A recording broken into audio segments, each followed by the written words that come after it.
By the way, I misspoke. Boy, I sound like Hillary Clinton, didn't I? I think I was referring to Howard Stern getting a house in the Hamptons. I was referring to this story that Tiger Woods bought a $65 million house in the Hamptons. So, Howard, Tiger, if I offended either or both, I'm sorry. All right, well, regardless, they have money. And if the rich go bust, we're all going to go bust. That is an old housing industry adage that says essentially rich guys start having trouble buying and selling their homes, then really it's over. It happened back in the late 80s and early 90s after the 87 stock market crash. The financial elite no more, doomed not only by stocks that sank, but homes they could no longer afford. Now, that hasn't happened yet in this housing slump, and so far, no signs it is about to. Connie DeGroot is here to spell it out. Connie, what do you make of that?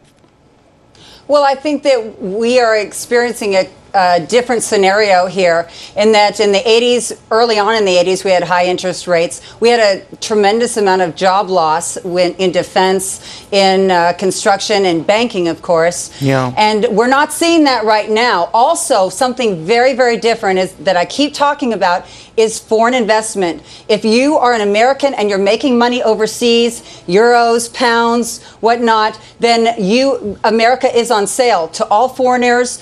It's on sale if you're earning these strong currencies. We got to, you know this like the back of your hand a bit, but I think why this is important in real estate to understand how it affects most folks.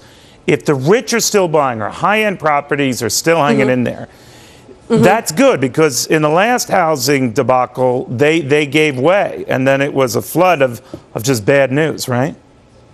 There was, and without going into detail, they're holding their own. They're holding their own. They're coming up with cash. They're not going to their neighborhood Wells Fargo and saying, can I have a loan? I'm doing that. Maybe people, the mega rich are not doing that. You're probably not doing that, Neil. What are they doing? What are they doing?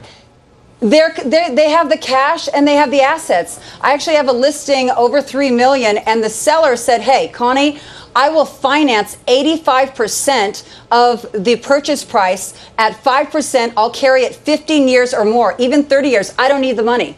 Okay, I've heard oftentimes, Connie, from others in the high end who are saying quite the opposite. The rich are still buying, but a lot of them are financing because, hey, they have no trouble getting the financing, and the interest rates are so low and cheap that they can put their money to use elsewhere. What do you make of that?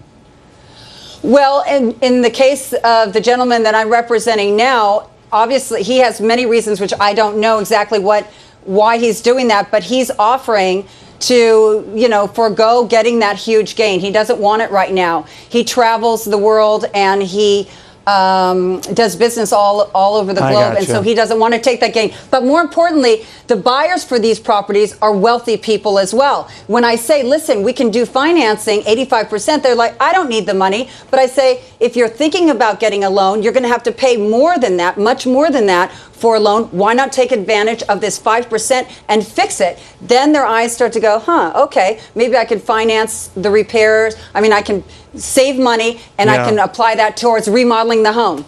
Yeah, I love how we show, in our video here, we go from like $100 million homes to just one down the block. So anyway, your view is that if this holds true to form, and in other words, the very rich hang in there, they keep buying and selling to each other, that has provided a limit to how much housing can be hurt more, right? I think it's going to be very helpful. In the last 10 years, there's more billionaires than there used to be. There's many more people across the globe that have hundreds of millions of dollars. Sure. There's a limited supply of those trophy properties. That's a fact. And so basically, in my marketplace, when that trophy property comes to market, it's not like, can I get it for a good price? It's like, can I get it? Very interesting. All right, Connie, thank you. You pay the price. Indeed. And my pleasure. And they do. Connie, thank you very much.